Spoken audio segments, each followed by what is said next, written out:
Mind Over Matter, where we explore the art of transformation. Today's guest, Jamie Naegele, left a stable engineering career to chase something far more elusive: true happiness. Now, an international best selling author, actor, and joyful father of four, Jamie teaches others how to rewrite the story of who they are, not who the world told them to be. He's living proof that pursuit of happiness isn't a cliche, it's a skill, a science, and sometimes a spiritual rebellion. Welcome to the show, Jamie. It's an honor to have you. Thank you for having me. It's an honor to be here. Mhm. So, Jamie, leaving behind engineering for happiness must have taken courage. What was your turning point where you realized your identity needed a rewrite?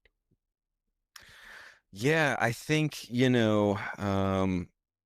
sometimes you can get sold an idea of what your life should look like based on societal norms, cultural norms. And so for me, the path that was basically told to me that I needed to do was, go to a good college, get a high paying job afterwards, get married, have kids, and that was kind of the trajectory of my life. And I really never stopped to think about, like, is this what I really want?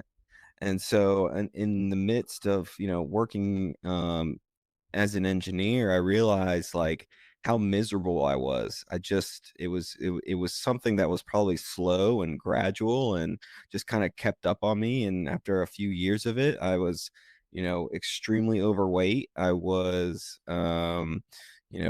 depressed and had so much anxiety and so much fear on a daily basis, that I just looked at my life and was like, this is not this is not what I wanted for my life. I want something bigger, grander. I want joy and happiness. And so it definitely took a ton of courage, because you're leaving financial security, you're leaving what is known, what you've been kind of trained to do for many years. And so you're absolutely right. Courage was really the foundation of having to make that leap. Mm-hmm. That's amazing. And in that early discomfort of change, what kept you from turning back? Um, I think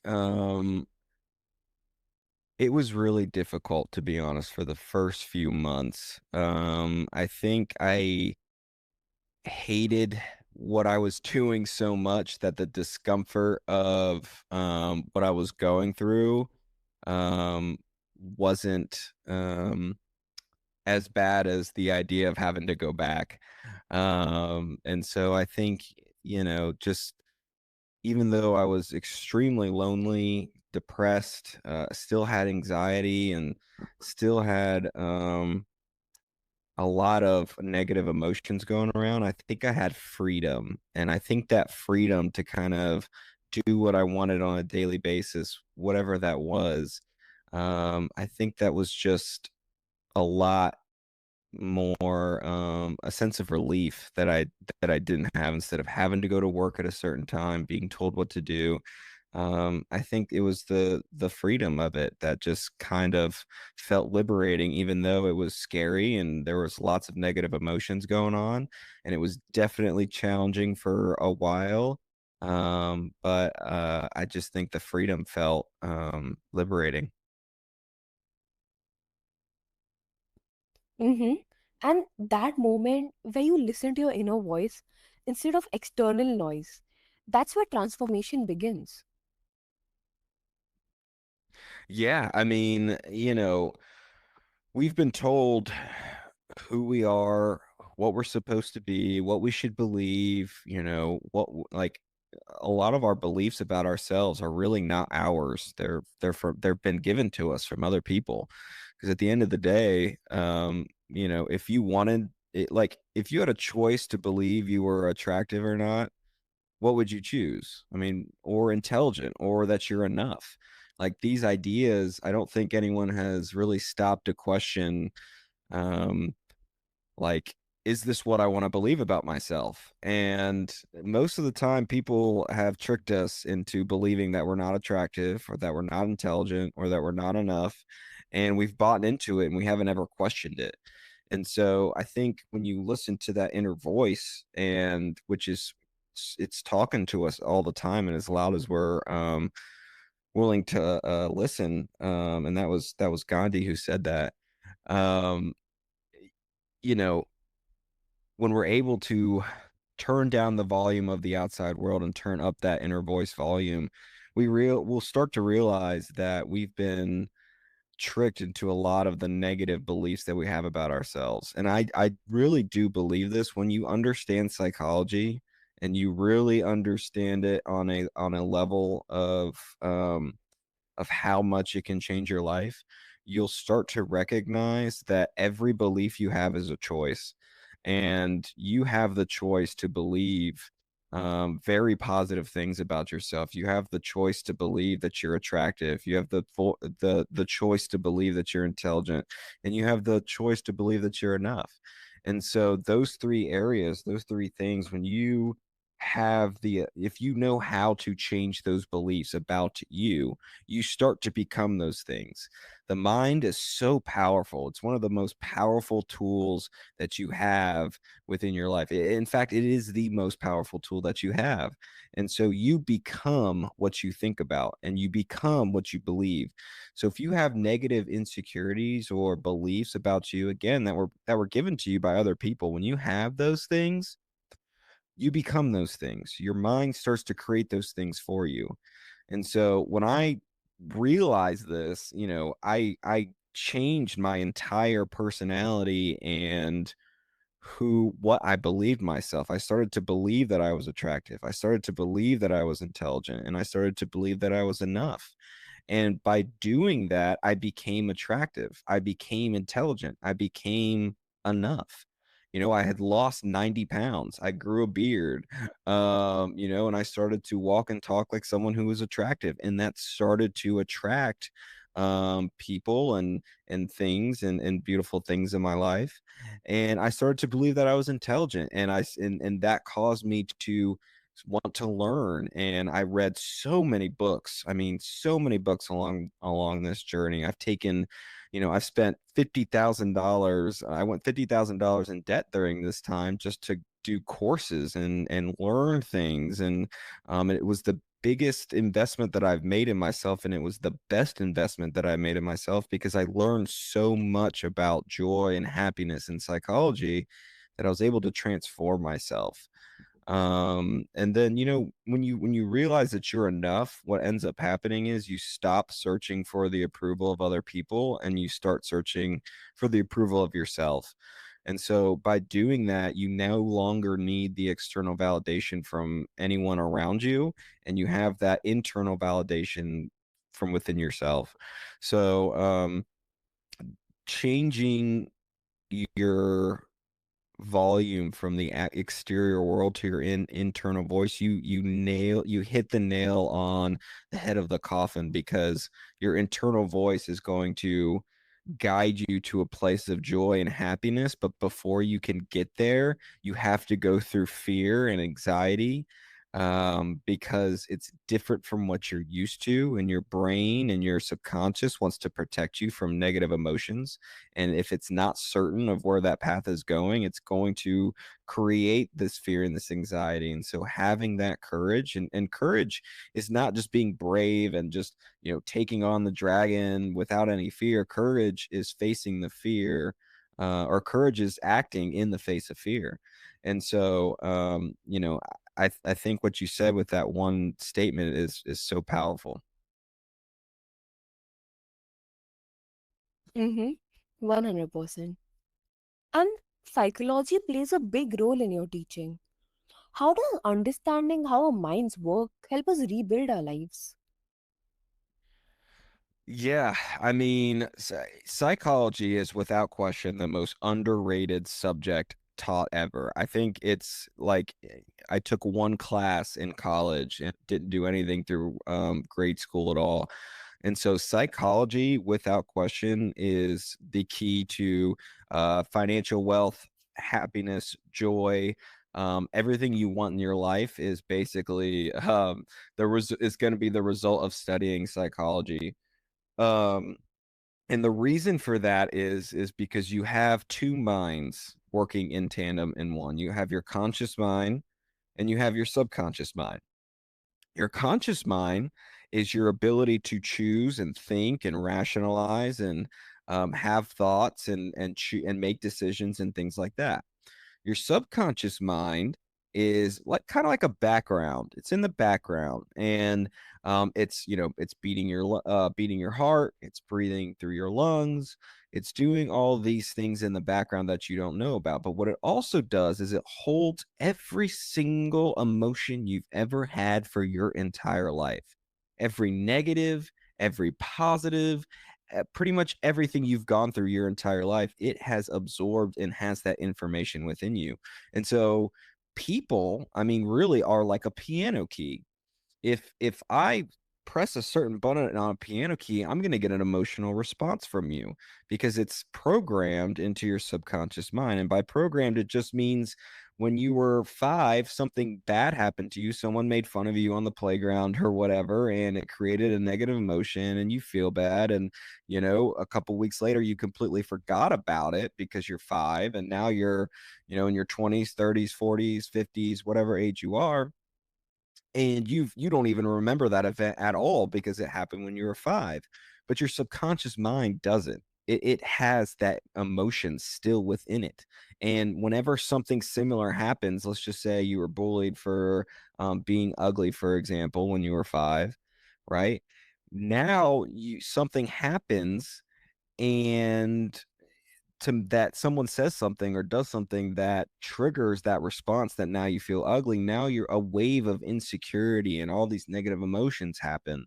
And so in that way you become a piano key. And so when you understand psychology, when you understand how the mind works, what you have the ability to do is you have the ability to go in and transform some of those negative emotions, and you have the ability to change them into positive emotions. And when you start to do that, now you're changing your piano key. Now someone that says something or does something that is intended to make you feel ugly, it doesn't even have the same effect anymore because you've changed that emotion. That emotion no longer is there anymore. And and this entire process of doing this for every single negative emotion you have builds confidence, and it builds self-love, and it stops all the negative thinking and the negative emotions from having a negative impact on your life. And so when you really start to understand that, and you start to understand your subconscious mind and your conscious mind, how it all blends and works together, you now have the ability to recreate who you are. You have the ability to rewrite your beliefs and your outlook on the world to completely change your reality. I mean, the mind, like in this moment right now, you have 11.2 million bits of information coming at your brain.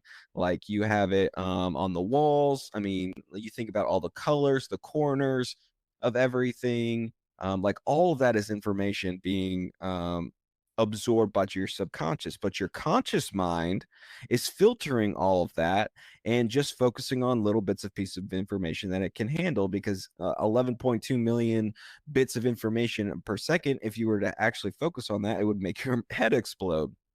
So your brain and your what's called the reticular activating system filters information out. And so when you start to change your subconscious mind, now see, right now, whatever you believe about you in the world, your subconscious mind is filtering out all the information that is different from what you believe. So if you could literally be the most attractive person in the world, but if you don't believe that about yourself, you're going to stare at the mirror and you're only going to see things you don't like about you. But if you change that, if you rewrite that, that belief to I am attractive or I am intelligent or whatever it is, whatever negative belief you may hold about yourself now, if you rewrite that and you change that, now you have the ability to look in the mirror and see all the positive, beautiful things about you. And so rewriting your subconscious mind and understanding how to do that with psychology literally changes how you see the world. I mean, Wayne Dyer said something, when you change the way you look at things, the things you look at change. And so what that really means is when you change what your subconscious is telling you about the present moment, you now have the ability to see all the beautiful things that are there that you are filtering out because you really can't see them. So yeah, psychology without question is the most important subject that I think the entire world should try and learn and study so that they can change themselves into who they really want to be. Mm-hmm. Absolutely. And can too much mental analysis ever block us from feeling happiness in real time? Yeah, I mean, the biggest thing that will always keep you unhappy no matter what is approval. You have to switch from searching for the approval of other people to searching for the approval of yourself. Because if you're searching for the approval of other people, what that's really saying is you need something on the exterior to make you happy. And so if you need your partner to be in a good mood to be happy, if you need your boss to be in a good mood to make you happy, if you need drugs and alcohol, or if you need, anything on the outside of you to be in this perfect way of doing things, in order for you to feel good and feel happy, your happiness now becomes conditional on things outside of you.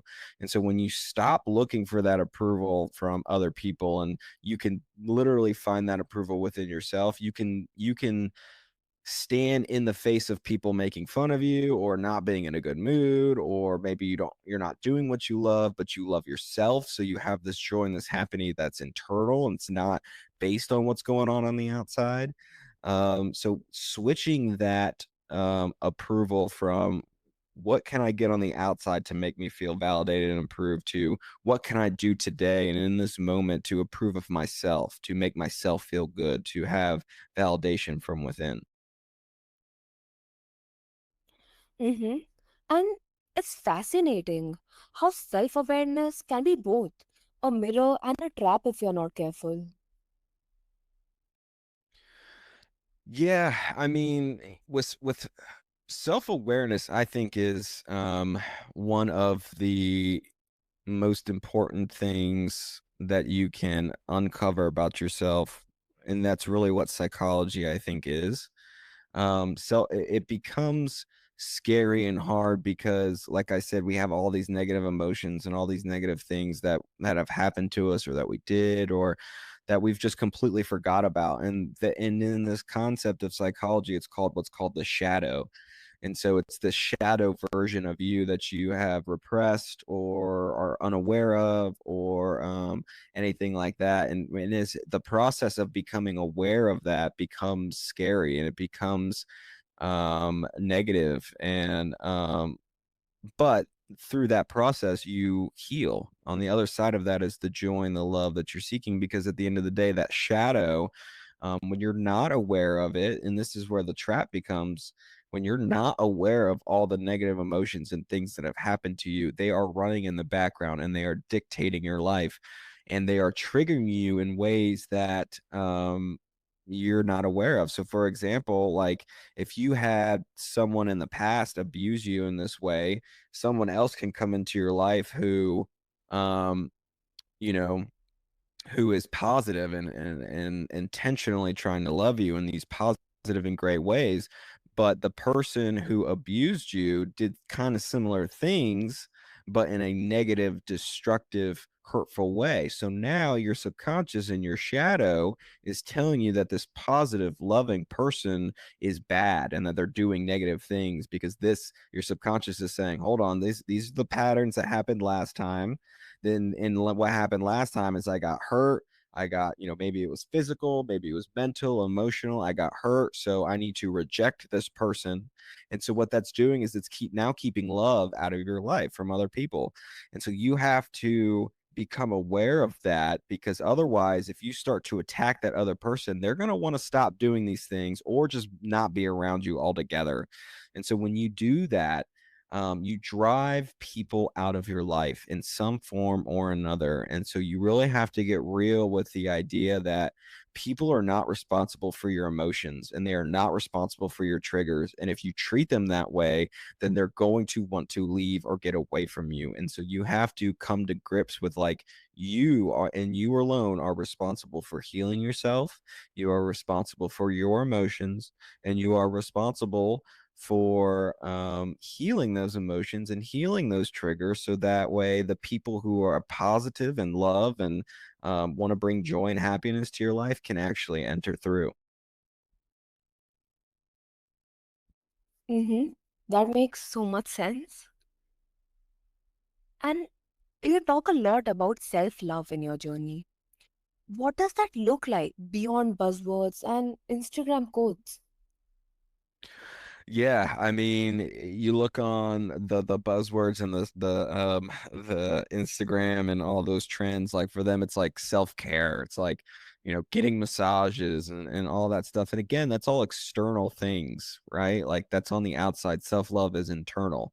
Self-love is really the ability to love yourself so much and accept yourself so much that you have the ability to forgive yourself all the time, like just relentless self-forgiveness, because you're human and you have emotions and you are going through this life in a very like no one teaches you how to live life, especially your life, right? Like so many books out there on life, and you can learn so much that you possibly can, but life is teaching you. And so you have to have patience with yourself and self forgiveness, and you have to have compassion. And you can't have all those things if you don't know who you are. And so the first step in loving yourself is you have to find out who you are, and you have to find out what makes you who you are. I believe what makes everyone who they are is the accumulation of every single belief you have about yourself in the world. And so the ability to rewrite who you are means you rewrite these beliefs to the ones that fit you, your personality, and what you want out of life. And so when you do that, now you can fall in love with yourself because you've created yourself. Because right now, most likely someone has written your life for you, and you may not love the life that they've written for you. And you're taking that and you're not loving yourself because it's not really who you are. It's just who you've been told to be. And so, first step is find out who you are, change who you are to who you want to be, and then love yourself through that process and forgive yourself for any negative patterns or beliefs that come up. And when you're able to do that, what it looks like is like literally no one in the entire world, once you complete this circle of self-love, can affect you negatively, because you're so healed and you're so full of love and joy, and you have so much compassion for yourself and for other people who don't have that same self-love. Because at the end of the day, you cannot give what you do not have. So if you don't have love for yourself, then you can't love other people. And so if other people don't have love for themselves, then they can't love other people too. So a lot of times we expect people to love us, but they don't have love for themselves, so they can't give that love back to us. If all they have is insecurities and angers and frustrations and all these things, like that's what they're going to end up pouring onto us and giving us. And so self love is the process of changing your beliefs to loving beliefs. So, and always start with the three that I talk about, because those will make the most positive impact on you. But choose to believe that you are attractive, that you're beautiful, that you're handsome, that you're sexy. Start to rewrite those beliefs. Start to believe that you're intelligent, that you're a genius, that you have gifts and qualities and skills that no one else has. And a lot of times we fall victim to the school system. Like, in order to be a genius, you have to be good at this subject, but you can be a genius at mowing the lawn. You can be a genius at, fixing cars. You can be a genius at so many things that make you stand out. And I say all these things because they may sound silly, but at the end of the day, if it's your creativity that you can bring to the world in these areas that makes you intelligent. It has nothing to do with math or science or reading or any of these things. It has to do with what your unique gifts are and your intelligence that you can bring to the world in that way. So start to believe that about yourself. Start to believe that you're intelligent, and you'll start to create more intelligence in your life. And then lastly, believe that you're enough. That as a human being, as a source of joy and that a source of love, you don't have to prove anything to anyone, that you are enough right here, right now. You just have to heal the people and the things and the insecurities and the things that people told you, that have made you feel that you aren't enough. And when you do those three things, that's the really the good first step of creating the self-loving beliefs. 100%. So, Jamie, your story reminds us that happiness isn't found, it's created, chosen, and lived out loud. And to our listeners, your story isn't over and your identity isn't fixed. So, start writing the next chapter with heart, with clarity, and with courage. This is Mind Over Matter, where who you are is never final.